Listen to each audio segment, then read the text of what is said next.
Life is hard, and I think if you have that foundational belief that says, I don't know how I'm going to do this, but I know it's possible and it'll happen, and you take one more step, you can do it.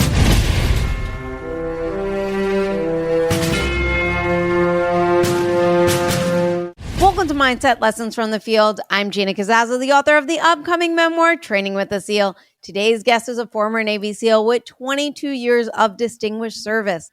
Today, he is a high-performance coach, inspirational speaker, and transformation leader. He is the founder of Arete Path, where his mission is to inspire and empower others to experience the depth of who they truly are and flourish in their own life. Ladies and gentlemen, I am so excited to introduce you to Kevin Stark. Kevin, thank you so much for being on the show. Thank you very much. I appreciate it. Yeah. I listened to I didn't listen. I read your LinkedIn posts, by the way. You're an incredible writer, and your stuff is just so deep. And I usually want to start with like the beginning, but I do want to start with the word arete, because I feel like that might be something that we're going to be leaning on a lot, because it's something you talk about. You named your company that.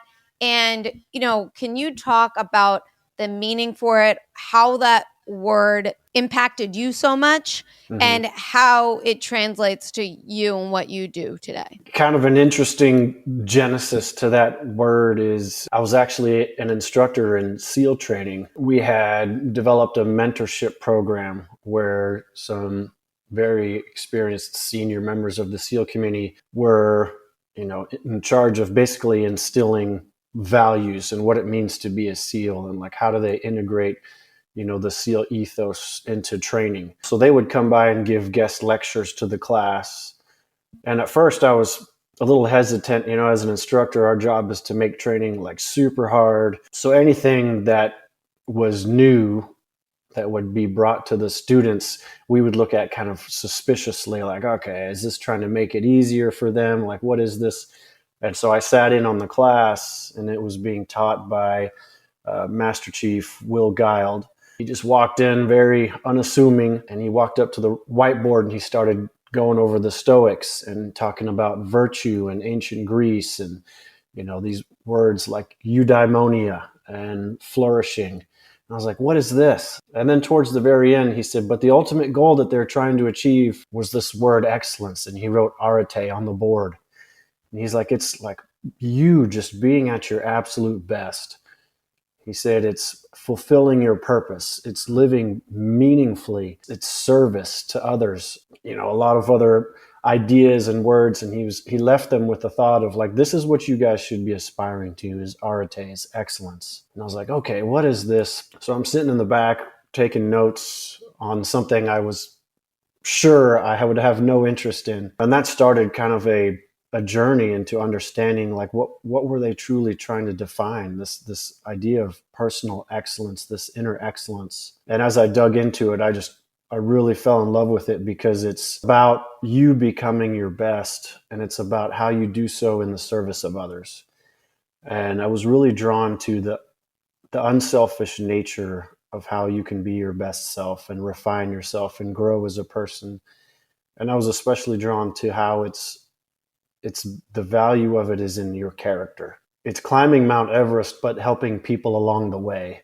It's not climbing Mount Everest and stepping over dead bodies on your way, or, having someone carry your bag for you. It's all about how you live your life. That's kind of the genesis of when I first encountered this concept. And I've tried to live up to it, obviously failing multiple times, but the idea of it is getting up off the ground when you fail. Right, that to me is excellence. So yeah, that was when I first encountered it. And since then, it's just been something where I could try to aspire to it, and I can help people identify what their excellence is and help them pursue their own unique path to achieving it. I read that on your website, which I really liked, how, it's helping others, walk their path, but not, it's for like what they choose, not Correct. for you to tell them, or, it's just, you're just guiding them as they find that. And how did you find it for yourself? Because I read in the in one of your articles, like your grandfather was part of underwater demolition teams, like before the SEALs, right, were Hmm. established, and this kind of shaped your decision to go after the teams and stuff like that. And and that is a purpose, that's an Hmm. identity, right? And then you leave that, you did 22 years there, and like, how did you find a new purpose and a new direction, and what challenges did you go through in finding that, and translate that to a civilian who's kind of like in that in between, or and trying to also establish a purpose in their life? Gosh, what a great question. It seems like so many of us are searching for that purpose, the fulfillment. I would start by saying it all begins and ends within. But for so long I've tried to like reach externally to Mhm. find that fulfillment. And sometimes you might find it, but you realize that if you can be at a place where you are truly present and happy no matter what you're doing in life, or at least truly present and making meaning out of your experience yourself, that is meaning. But I will say, to your question about when I left the military, it was hard, really hard. In the military, and I assume also in the civilian world, if you have a job with a strong culture and a clear purpose that you're shooting for, and perhaps your leadership has put you in a position where you're applying your strengths, right? You're motivated, you're growing as a person. Like, all of these precursors to well-being are in place.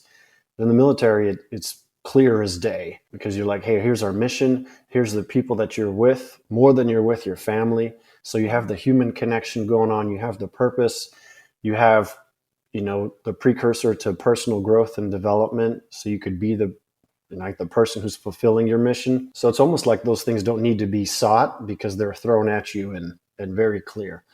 So you feel a sense of purpose every day at work for the most part, right? There are some times where we looked at each other and like, what the hell are we even doing here? Right? Which can be bad, but then you always have the connection of your brothers next to you, so that fulfills that gap, instantly. So in the military, you have it with you. And when I left the military, like, fortunately I had three young kids, an amazing wife and family. I didn't have to go searching too much for a purpose. It was, hey, you need to be a present father and a husband. And so I had to learn to put the fulfillment into that was not provided on a daily basis like the military. So I had to choose and say, look, my role as a SEAL is over. I'm grateful for it. But now my role as a father and husband takes priority and presence. And I have to invest myself in there. And I have to find other ways where, hey, in the teams, we woke up every morning, we worked out together. I don't have that, but I still can work out in the morning, right? And I can still try to reach out and find people to be teammates with and support people. So one of the big things I did was stay connected to people and help them. Anytime I felt depressed, lost, and plenty of times that has happened over the years since I got out, plenty of times, I would say, okay, I need to go serve others. To me, service is transcendent, right? If you can go help other people in some way, like, that'll give you meaning and purpose, right? As long as you're not doing it and sacrificing yourself, right? You got to Mhm. maintain yourself in the process. But that's what really helped me when I got out, is helping other people in the context of making myself better. If I can improve my skills, if I can make myself better, but do that in the context of helping others, Mhm. that makes it an unselfish aspiration, which is once again transcendent. As you're sharing these stories, and you shared personal stories in your articles as Hmm. well, Hmm. and I want to go into your talk about your grandfather, on the fact that he shaped your like desire to go into the teams, right? Hmm. Like, what, like, I guess, like, lessons or stories like stuck with you that made you want to go that path? And did because it's hard. I mean, it's not an Hmm. easy path, right? And what people don't realize is, just to get that opportunity to even go to buds is such a privilege, because you have to go through all these other things that people don't realize, right? But then when you get there too, it's just a kick in the teeth. That how did you like, especially because I think I read you were like 19, right? You were like the Mhm. youngest in your class to graduate. So like Oh, there's a how few of us, yeah. yeah, so how do you like push through those really hard times, and what were, because like two-part question, they could be separate, but were the lessons and stories that your grandfather shared with you that really had that impact to give you that drive to do Yeah. something like this? First, my grandfather's stories. As a 19, 18-year-old, we all have that call to adventure Hmm. within us. There is something within us that drives us to go on an adventure. When I had the opportunity to speak with him and talk to him, he told us about, hey, I remember being in the South Pacific and clearing the beaches and blowing up coral reefs and being with my best friends, and we had so much fun. And he still had like a UDT SEAL sticker on his car, and he was like 70 years old, and he would play ice hockey and get in fights, and he was just this tough old guy, super salty, and he was only a SEAL for maybe 7 or 8 years. But he looked back on that time with such fondness and such vivid memory. He shared that with me, and I was like, man, like that's the adventure I want to go on. And like I want to be a part of something special and have fun. So that fulfilled my call to adventure. And then when I got to training, I think what got me through, or what really helped, was there were certain times where I was like, oh man, this really sucks. But I think underneath all of that, there was always some kind of unfailing belief that I could make it. I didn't know how, but deep inside it was like, I'm gonna make it. Like something is there that's gonna help me and just get me through. So I think that's always one of the first ingredients, is just, even if you're not sure how you can possibly do something, if it's possible, then that possibility is also within you somehow. And I think in training, having people close by and next to you at all times, like I leaned on my friends heavily. Like we would laugh when it was really crappy. And I think humor can kind of, once again, it's like a transcendent feature of, if you can laugh when you're totally miserable, like you've beaten that moment, and you've made it meaningful and right in a different context. So having friends really helped, an unfailing belief in myself, and just like it was an adventure, like avoiding the instructors, or like doing my best at something, or like, being so young, if I could do really well and beat some of the older guys who were like well established, like just like, I still felt like a very young man. And some of the guys in my classes were like mid 20s, like young 20s, like they were, hey, they've been to college, they've done these things. So if I could perform up to their level, I felt very like good about myself. So using the power of being in a group really helped. Here's my question regarding that, Hmm. because the group also shrinks, right? Yeah. During that time, right? Yep. So was there any self-doubt that kicked in, or what was going on in your mind as someone who you were close with? Now, I'm not sure. I'm just making assumptions because it Hmm. dwindles down pretty quick, right? That like didn't make it, or like, Hmm. that quit or something like that. So, how do you like not get into your own like negative loop of, wow, if they didn't make it, like that self-doubt or something like that? You got to have a why really powerfully embedded. There was a time when all of my roommates quit. And so it was just me by myself. At the end of the week, the class will reorganize and put people in rooms again. But for a while, like a good friend that I went to boot camp with and we went through training with, like, we finished an ocean swim, and he was like, hey, man, I'm done. I'm like, what? Like I had no one else to kind of hang out with in the class because I was so young. Like everybody would disappear on the weekends because I didn't even have like a car or anything. So I was like, oh my gosh, I was on my own. And so I would talk with him after he quit, and he was like, man, I need to get my mind right here, because if you're surrounding yourself with, a different kind of experience than you want to be a part of, you got to change that. So just eventually, the class OIC actually became a really close friend, and he kind of took me under his wing, and he's like, hey, Stark, you're going to come with me. Because I think he could kind of tell.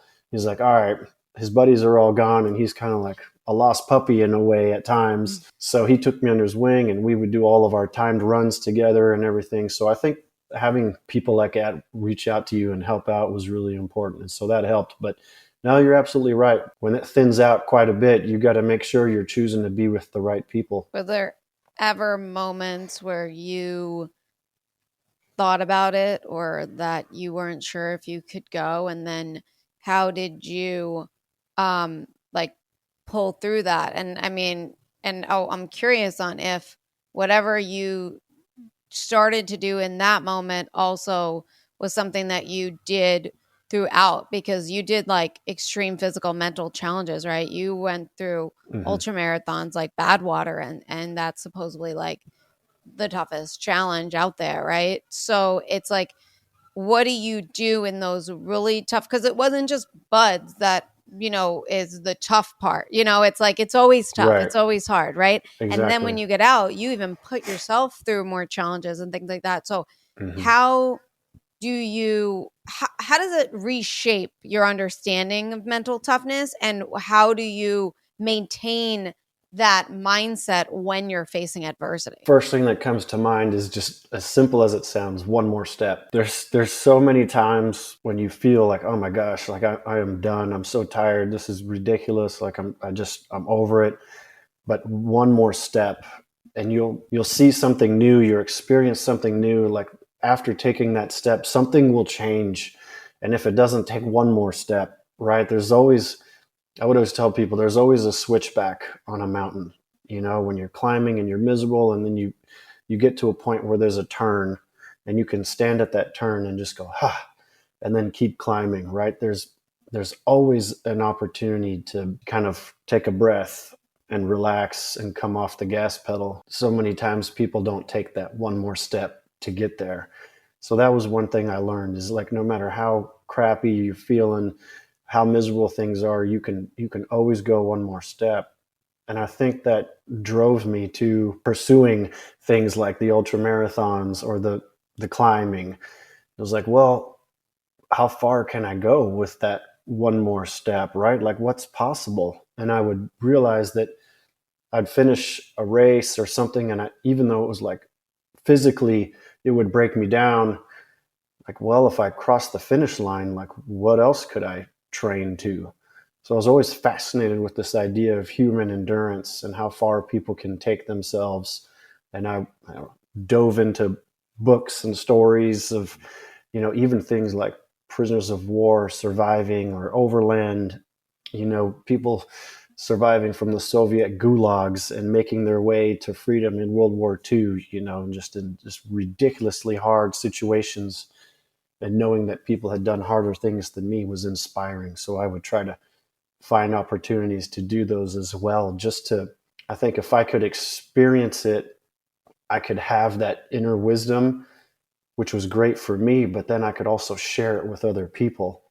And I think the biggest lesson is, take one more step, like just go one more step. Like if it's physically possible, your body will do it. If it's not, like, your body just won't move. But even if you rest, your body will be able to recover and then move again. So I think that was the biggest takeaway, is one more step. Like, you can always go one more step. It's interesting as you're saying this, like two of your articles really come into my mind. One of them, it's about the sharing of the stories. You like mentioned Mhm. like you didn't talk about being a SEAL, right? You rarely spoke about it. And then your perspective changed on, we Mhm. need to tell our stories, right? And there's an importance in that. And as an author, and this is Read Across America month, so it's my busiest month of the year as I go to all these schools. And my last line that I always say to the students is, even though it's a children's book, it's a letter to my younger self. So it's my story.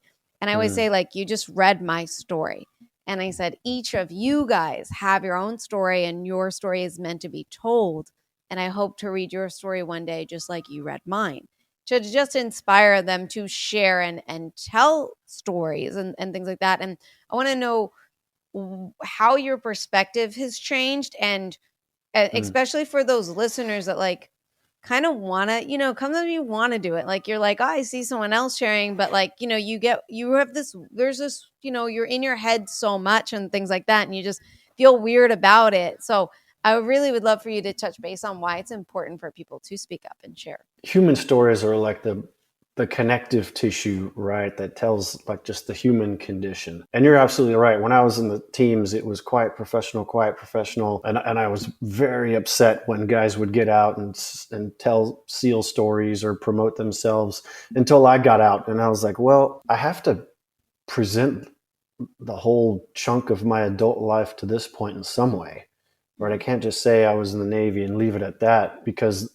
the stories and my life experiences add a richness to, what I'm trying to teach others. And it also adds a richness to others who are exploring their own path, and they can use that. So you have to decide, like, yes, I have a story, and the story is worth sharing for my own sake, because it's good for us to tell our stories. But it's because that's what humans have done since the dawn of time, right? We sat around the fire and we shared stories to make each other better.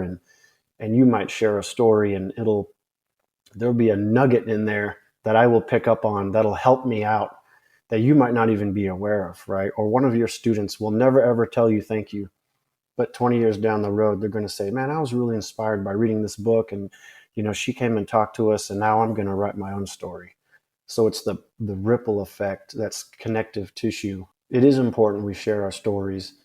I think it's also important in how we share, right? Are we sharing it with the intent to be like altruistic and to help others? So that the how behind your story sharing is important. And then your second point about the imposter syndrome, or what do people think of me, and am I good enough, right? The two human fears. Man, it's true. I have so many like stories, even poems, where I'm like, oh, I can't share that, that's embarrassing, blah blah blah. And then as you do the repetitions, you'll get better, and say, it's up to me to put my work down and to share it, but it's not up to me to decide how other people feel about it or what they think about it, right? So you have to get to the point of the creation and the sharing, and then the stepping back and being totally at peace with what you shared, not being dependent on what others think, which is really hard.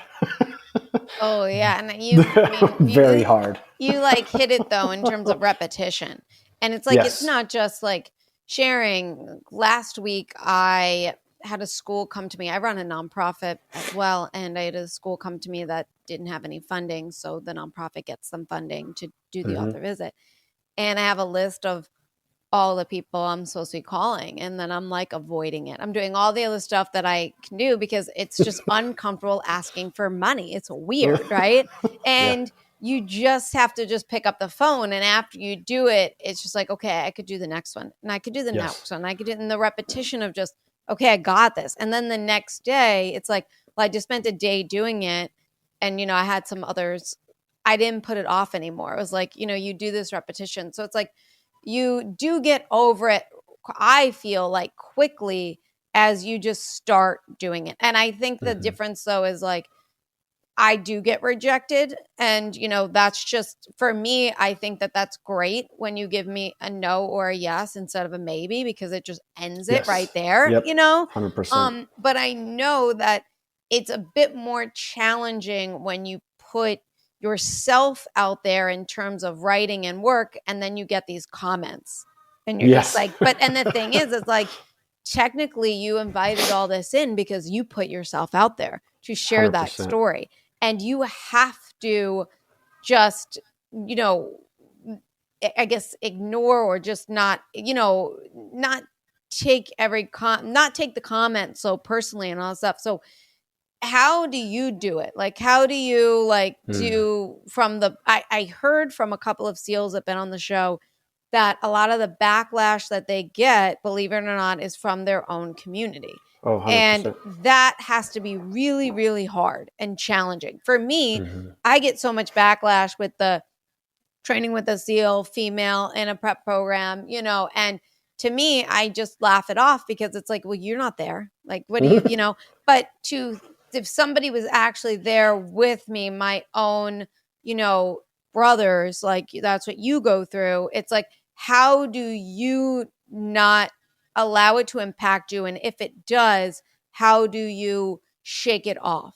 It's almost like I have to put myself in a state where I have to be very, very content and at peace with what I've written, as if no one reads it, and I just send it out there. Am I there yet? Heck no. Because when I write something, I'll put it on in the space or whatever, if it's a LinkedIn piece, like in the back of my mind is like the, oh shit, I hope someone likes it. I hope someone likes it.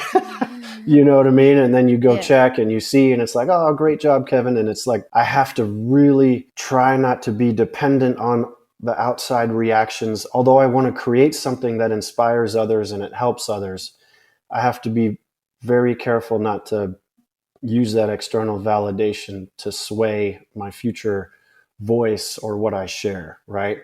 Similarly, I try to write in a way or present myself in a way where the SEAL community at large would say, okay, we accept that he's honoring our community and he's doing it the right way. Now, I 100% realize that there is somebody in the SEAL community, or even a few, who are like, he's a turd, he sold out. You know what I mean?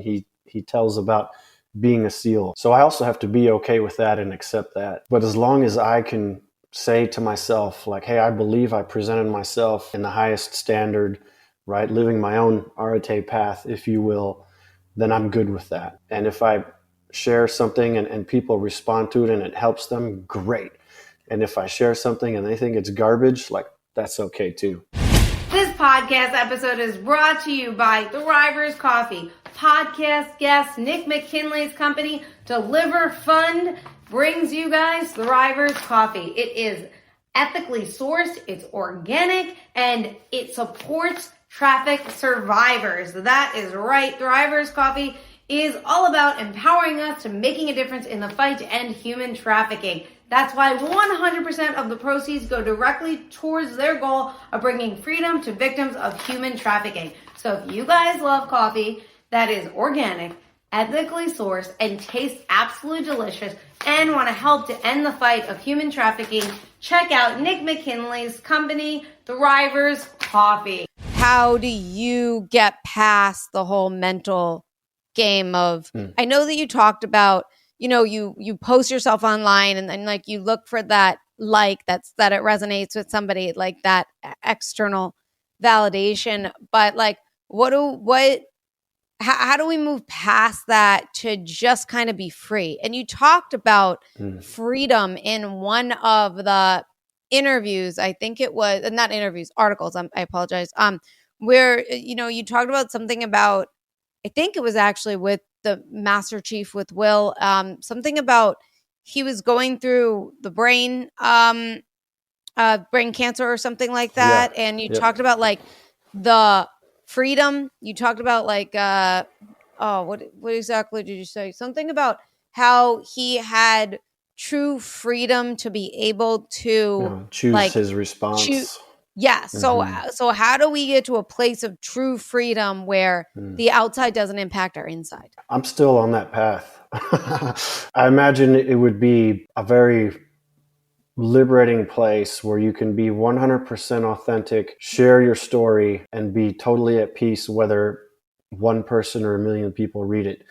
I'm not there. I try to produce my writing as authentic as I can, as if and my goal is, if I can help one person, like Kevin, be humble enough to do this for one person. And if 2 people like it or 2,000, like, it doesn't matter, but do it for that one person out there who needs to hear this. So that really helps me, I guess, stay humble and focused. Because sometimes I'll have the tendency, even when I'm speaking, like I'll look at the crowd and I'll see like people leaning in and excited, and I'll for some reason find that one person who's like checking their watch, you know what I mean? Or just like, and I'm like, damn it, pay attention to me. And it's like, Kevin, stop. Like, you don't know what's going on in that person's life. And anyways, like, why would that discord of one interpretation of someone's experience throw you into an ego tailspin? You know what I mean? It's like, so just stop, look at the person who's smiling and smile at them, you know? So I have to really like bring myself back, stay centered, stay grounded, right? And just speak to that one person who needs to hear this. And when I do that, I will usually have that one person come up to me afterwards or find a way and say, I really needed to hear that. Thank you so much. And it's like, okay, that's the person you were meant to reach, not the person who's looking at their watch and ready to go home, who might have something totally important going on that you don't need to worry about. So That Yeah. technique can help me where it's like there is somebody out there that needs to hear this, reach them and speak to that one person. And just be completely certain that it's happening regardless of the likes or the poo-poos that you get, you know what I mean? And that can help. Definitely. No, it's true. I mean, I do, well, especially this month, it's all kids I'm speaking to.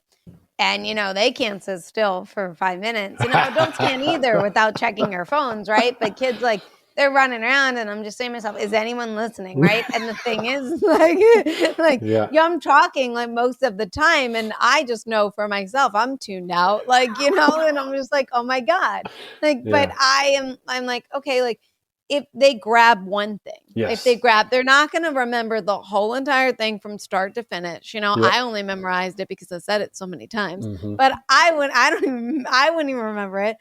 But if they get these little tidbits, and if one of the kids, like I've had many students, they come up to me afterwards and they're like, wow, like you're my favorite author. Wow, you taught Mm-hmm. me like this, or I'm being bullied in school, and Mm. your book really helped me with Mm. just not letting it affect me. And it's just like little things that are just like, or just like a, hey, that was great. Like just from Yeah. like an 8-year-old, that was great. And I'm just like, oh wow, he was listening, not, but I get it. Like, it's just like, just focus on that one. Don't look at everybody else that's checking their phone, or don't be, I used to be a stand-up comic, Oh, and nice. the last thing I ever did was look at the crowd. Like, that was like the last thing. I'd look at their foreheads and above, because Yeah. I knew the moment I looked at them and their face was like this, I was like, "Oh God!"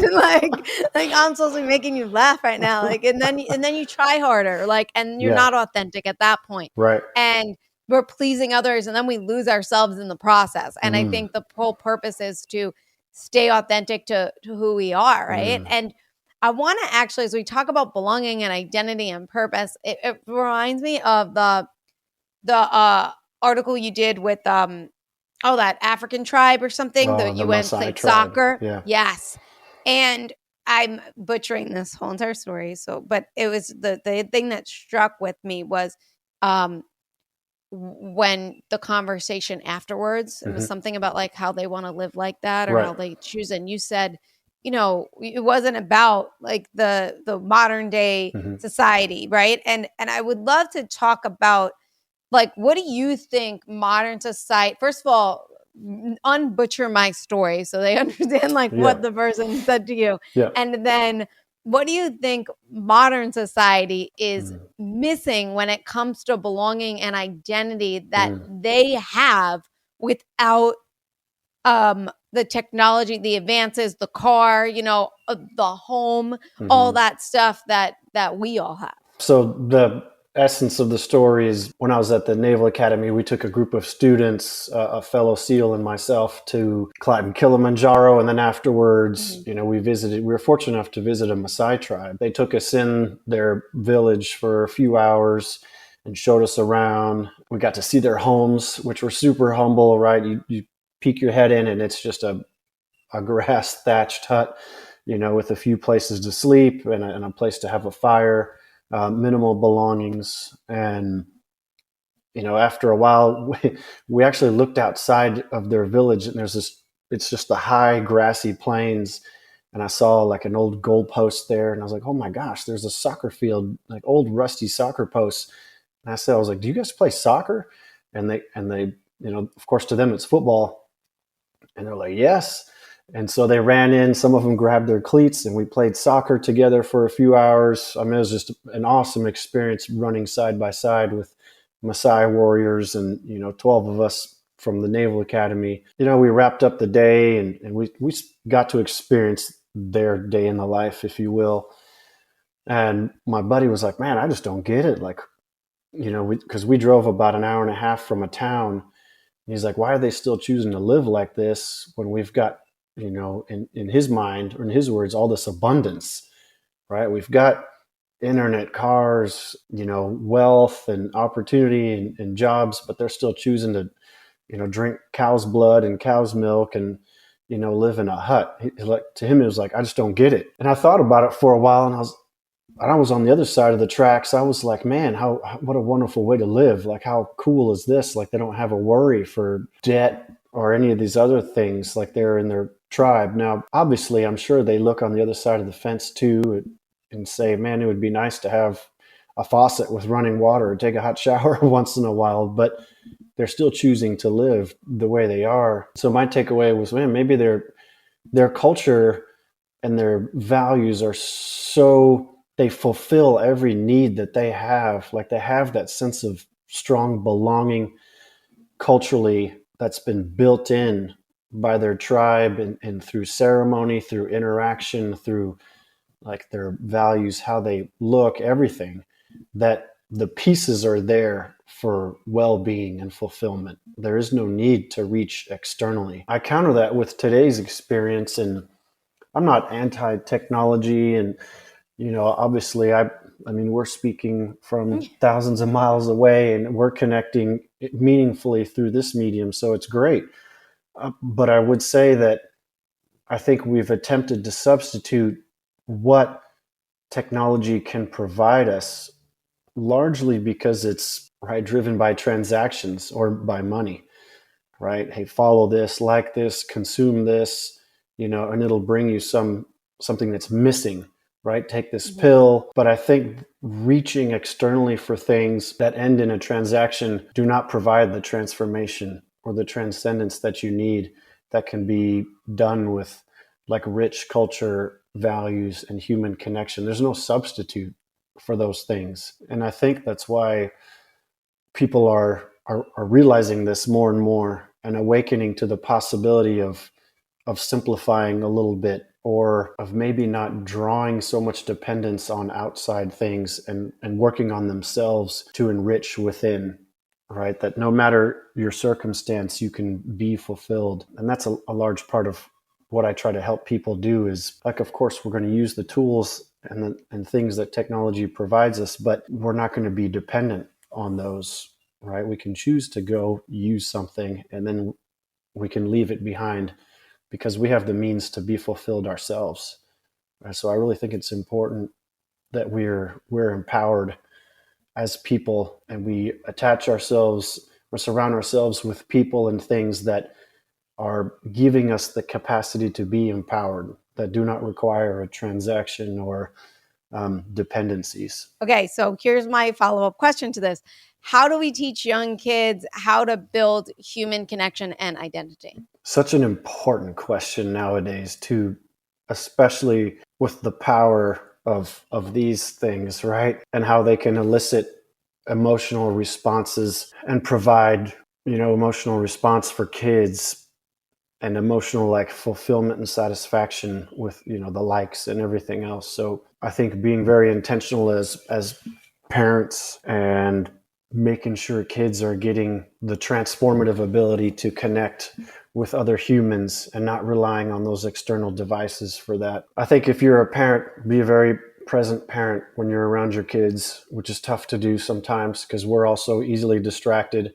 Man, there's times when even I myself, I have to put the phone down and just go out and play with my boy or play with my daughter, and be present, and remember there's nothing as important as sharing time and attention with your loved ones. Like I said, especially nowadays when it's so easy to be thrown off course, or to have your attention grasped by something else. I would say, like time and energy are important resources, but our attention, our consciousness is the most important one. And we have to be very careful with where we choose to put it, because it's so easily distracted, because it is the most valuable resource out there. What do you have for us on a daily basis that we can do to develop that mental fitness and that resilience and grit to handle challenges and difficulties? Yeah, have something that you can believe in, that's beyond yourself, because there are times when you're going to be going through life that you will not have the means within to do it. And I'm a firm believer that there is something more to us than just mind and body, and that's spirituality. So however that spirituality takes shape for you, whether it's an organized religion or whether it's meditation, like whatever it is, have something that gives you strength that you can rely on, and that will carry you through when you don't know how you can possibly do it, because life is hard. And I think if you have that foundational belief that says, I don't know how I'm going to do this, but I know it's possible and it'll happen, and you take one more step, you can do it. So that would Just be the one first, step. I love just that. one step. Just one step. That's a t-shirt right there. Just Yeah, one exactly. step. And I think the other thing is give yourself some grace too. A lot of times we're tough on ourselves, or we might lose hope. I mean, there's times even in bad water when my crew had to remind me, like, Kevin, like, stop and look back. Look how far you've come. And I would just literally stop and look back and go, oh my gosh. And you see this road trailing off in the distance and being like, holy crap, I can't believe I did that. I did it by just going one step at a time. We got to give ourselves some grace and just remember, hey, look, life is a journey. It's a path of ups and downs. The downs will make me stronger. And I just say, like, hey, sometimes I fall down, but I got to get back up. I tell my kids all the time, like, what do you do when you fall down? And their response is, I get back up. Whether it's skin knees, whether it's being afraid of reciting lines at a play, right? Give yourself some grace. So I think that's the two most important things, is have a very firm belief in yourself that transcends you. So if it comes from outside yourself, all the more powerful. Give yourself some grace. And then, as you were saying earlier, right, put yourself out there a little bit. That little bit of accomplishment, it's like a cycle. That little accomplishment will give you confidence, and that'll be courage to take another step, which will be more courage, more confidence. And it's just a cycle that keeps going. And you should look back on yourself from a few years ago and maybe even cringe or say, oh my gosh, I can't believe, like, or my first draft to my story, or I used to say this, like, that's great, because that means growth, right? Right. Yeah. And don't look back and poo-poo on that previous self. Be thankful that previous self had the courage to step out there, because it is hard. Thank you, Kevin. I'm really glad I stumbled upon one of your articles and read it and was like, I have to get this guy on the Oh, show. me too. Thank you so much. You were really fantastic. I appreciate you. Everyone that's listening, please go like, share, comment, subscribe, become a Substack member. It's completely free. You're going to get articles. You're going to get extra goodies that only our subscribers get. And, if you want to mentally toughen up and develop that resilience, join the community. Join the community on Substack. I think you're really going to enjoy it. I hope to see you there, and I will see you all next week. Thank you.